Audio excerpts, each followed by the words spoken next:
سبحان اللہ بھی مگر وہ سوشل میڈیا کو ان گائیڈڈ میزائل بھی کہہ رہے ہیں. وہ خود تو کہہ رہے ہیں میں نے پچھلے نومبر میں 3 دن جس طرح لڑا میں اس سے آگے بھی جا سکتا تھا اور مجھے جو جو کہا گیا وہ میں نے کر کے دکھایا ہے. بات سنیں سوشل میڈیا کے بارے میں یہ احمق آدمی اس طرح کی بات کرتا ہے. یہ یاد رکھنا سوشل میڈیا اس دنیا کا سب سے آخری خطرناک ترین نشہ ہے. اس کے لیے اگر آپ اس کے مقابل کچھ نہیں دے سکتے, روکنے شوکنے اور بولنے سے کچھ نہیں ہوتا. It's a reality. یہ اتنا خوفناک نشہ ہے, اس کو انٹرپریٹ ہی نہیں کرنا آ رہا ہے ان لوگوں کو. بولتے رہو تم, زبان خلق کو نکارا ہے خدا سمجھو, یہ اسی کا پلیٹ فارم ہے نا. ختم. بہرحال that is my opinion, be wrong. Okay جی. زیغم صاحب, گنڈا پور صاحب کہہ رہے ہیں کہ خودکشی نہیں کروں گا, لڑ کر مروں گا, اور ان پر تنقید بھرپور ہو رہی ہے اور کئی طرح کے الزامات ہیں, کئی طرح کی باتیں, اور بہت کچھ جماعت کے اندر سے بھی سامنے آ رہا ہے. کیا عمران خان کوئی پیغام دے رہے ہیں, گنڈا پور صاحب یہ پیغام دے رہے ہیں, یا کسی اور کو یہ پیغام دے رہے ہیں؟ دیکھیے گنڈا پور صاحب جو ہیں نہ وہ خودکشی کریں گے اور وہ نہ لڑ کر مریں گے. 1985 میں نواز شریف صاحب پہلی بار وزیر اعلیٰ بنے ضیاء الحق کے دور میں, اور ان کے خلاف عدم اعتماد کی تحریک کی تیاریاں شروع ہوئی. اس وقت نواز شریف صاحب لاہور تشریف لائے تو انہوں نے فرمایا, ضیاء الحق تشریف لائے, ضیاء الحق اسلام آباد سے لاہور تشریف لائے, ان سے پوچھا گیا تو انہوں نے فرمایا کہ نواز شریف کا قلعہ مضبوط ہے, تو علی امین صاحب کا قلعہ مضبوط ہے, is not going any where. دیکھیے مسئلہ کیا ہے, مسئلہ ایک تو یہ ہے کہ پی ٹی آئی کے اندر ایک طوائف الملوکی ہے اس وقت, جس کو سب پی ٹی آئی کے لیڈر بھی تسلیم کر رہے ہیں کہ اندر ایک جھگڑا چل رہا ہے, دنگا فساد چل رہا ہے, اور اس کا ایک نشانہ گنڈا پور صاحب ہے مسلسل, اور مختلف لابیز ان کو اٹیک کر رہی ہیں کیونکہ وہ جس طرح کی پار میں ہیں, جس طرح کی وہ پرامیننس, شہرت, ایک حیثیت انجوائے کرتے ہیں. ان پر علیمہ خان نے بھی اٹیک کیا, لیکن علیمہ خان نے اپنی برتری ثابت کر لی, انہوں نے نیچا دکھا دیا. تب علیمہ خان کو اس طرح کی ضرورت نہیں ہے کہ اس پر اٹیک کریں.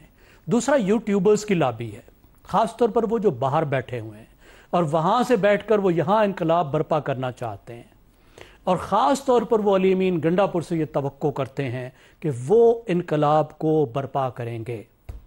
اب علی امین بھی کم از کم گفتگو میں تو ان کو مایوس نہیں کرنا چاہتے, اور آج بھی انہوں نے کہا کہ پتہ ہے انقلاب کیسے آتا ہے, جذبے سے آتا ہے, جنگ سے آتا ہے, لڑائی سے آتا ہے, کنفرنٹیشن سے آتا ہے.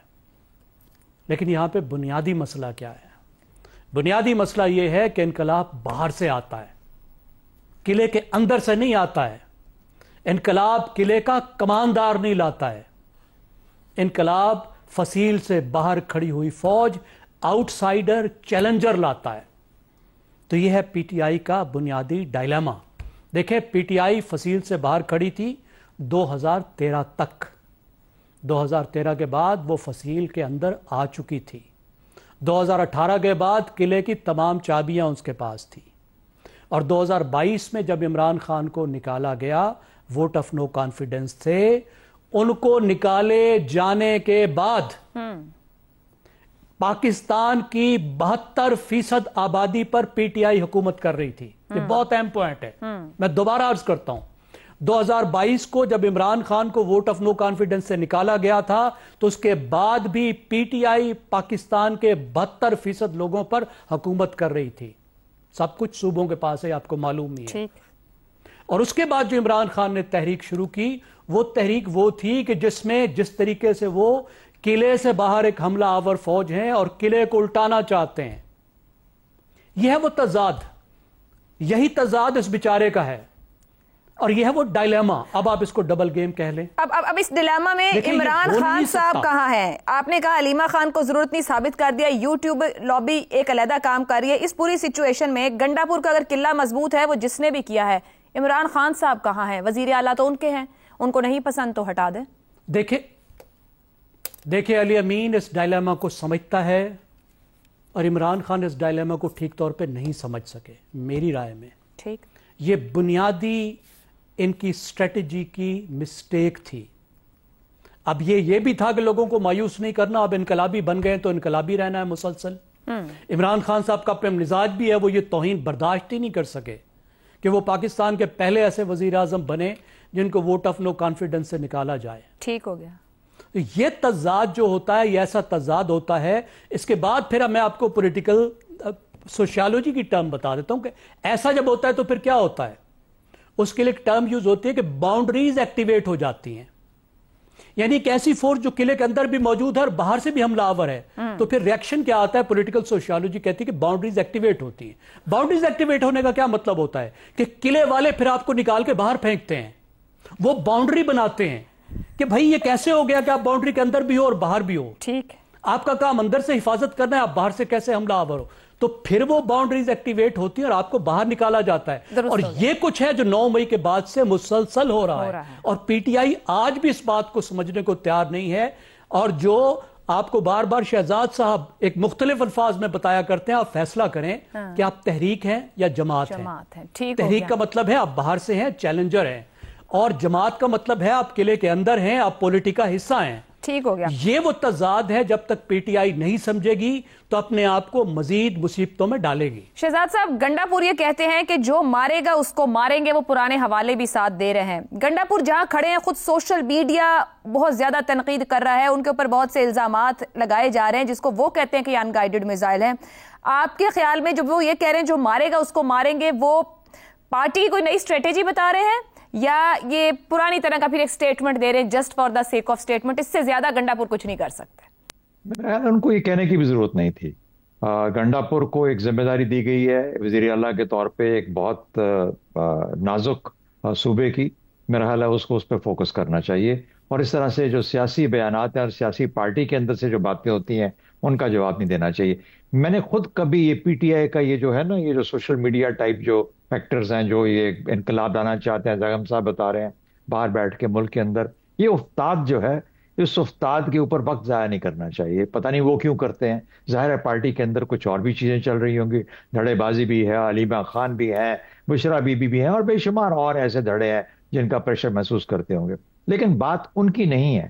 بات میرا خیال ہے امتحان عمران خان کا اپنا ہے. عمران خان کی اپنی ایکسیس مفقود اور محدود ہے.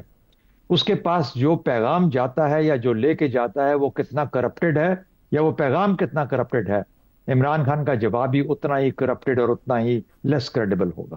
اگر یہ کوئی افتاد تباہ کے مطابق اپنا کوئی لیڈر سمجھتا ہے کہ مجھ تک جو پیغام آ رہا ہے یہ کرپٹڈ لگتا ہے، یہ ٹھیک نہیں لگتا، یا یہ کہ میرے پاس مکمل انفارمیشن نہیں ہے، تو وہ اپنا فیصلہ مؤخر کر دیتا ہے. وہ اتنے کڑے فیصلے اور اتنے سخت فیصلے نہیں کرتا کہ صوبے کی صوبے داری سے ہٹا دیا جائے، کسی اور کو دے دیا جائے. آپ جیل میں بیٹھ کے یہ باتیں نہیں کر سکتے. یہ اپنی افتاد تباہ اور اپنی سمجھ کی بات ہوتی ہے. عمران خان کو تمام ایسے فیصلے مؤخر کر دینے چاہیے، کبھی ایسی بات نہیں کرنی چاہیے. دوسری بات، اس میں یہی بہت بڑی جو کامیابی عمران خان کی وہی ہے کہ اس طرح کی لمیٹڈ ایکسیس کے ساتھ، لمیٹڈ ماحول کے اندر اگر اس کی پارٹی کسی بھی شکل کے اندر لڑتی بھڑتی، آپس میں جھگڑتی، اکٹھی شکل میں ایک رہتی ہے، پی ٹی آئی کے جھنڈے تلے رہتی ہے، اور اس کی سیاست کا نام رہتا ہے زندہ جب تک کہ وہ باہر نہیں نکل پاتا اور خود سے لیڈ نہیں کر پاتا، تو اس وقت تک اس کی وہ بہت بڑی کامیابی ہوگی ان مشکل حالات کے اندر. صوبے کا جہاں تک نظام ہے، صوبے کا نظام ایک صوبائی وزیر اعلیٰ کی ذمہ داری میں آتا ہے. اگر آپ نے گنڈا پور کو جج کرنا ہے تو اسی گورننس پہ کریں، اس کی پارٹی کو ساتھ رکھنے کی اہلیت پہ کریں، اس کو اس چیز کے باوجود کریں کہ اتنی مشکلات اور اتنے جو دھڑے ہیں. عاطف خان نے کیا بولا تھا جب اچکزئی صاحب کو لیڈر آف اپوزیشن، کہ یہ کیا ہوا لیڈر آف دی اپوزیشن؟ تو پی ٹی آئی کا ہونا چاہیے تھا، جہاں اس قسم کے آپس میں آپ کے ہاں کوئی، اور یہ عمران خان کا فیصلہ تھا. مگر گنڈا پور صاحب تو تسلیم کر رہے ہیں کہ جماعت تقسیم کا شکار ہے. جی ایگزیکٹلی. تو اس لیے اس کا یہ سبق، اس کا یہ کہنا کہ مطلب یہ کیا کافی نہیں کہ ہم پی ٹی آئی کے طور پہ آج بھی ایک صوبے کی وزارت اعلیٰ لے کے چل رہے ہیں، ایک صوبے کے اندر پی ٹی آئی کی حیثیت ہے، اس کو تسلیم کیا جاتا ہے. پی ٹی آئی کی اصل میں پی ٹی آئی تو ختم ہو چکی ہوتی ہے اگر اس کے پاس یہ صوبہ خیبر پختونخوا کا نہ ہوتا، بالکل میرے خیال میں بکھر چکی ہوتی. چونکہ وہ ایک صوبہ موجود ہے تو P T I Khyber Pakhtunkhwa میں بھی موجود ہے، اور اس کے لیے شکر مند ہونا چاہیے عمران خان کو، اپنی اس پارٹی کا تمام لوگوں کا جو کہ کے پی کے پی ٹی آئی کے لوگ ہیں جنہوں نے پارٹی کو وہاں پہ زندہ رکھا ہوا، کیونکہ ادروائز اس کی سیاست اتنے 3-4 سال میں بکھر چکی ہوتی مکمل طور پہ. تو لمیٹڈ اور مفقود اور محدود سوچ کے ساتھ اتنے بڑے فیصلے نہیں کیے جاتے. اپنی افتاد تباہ کا امتحان ہوتا ہے اور خیال کرنا چاہیے. آپ باہر نکلیے،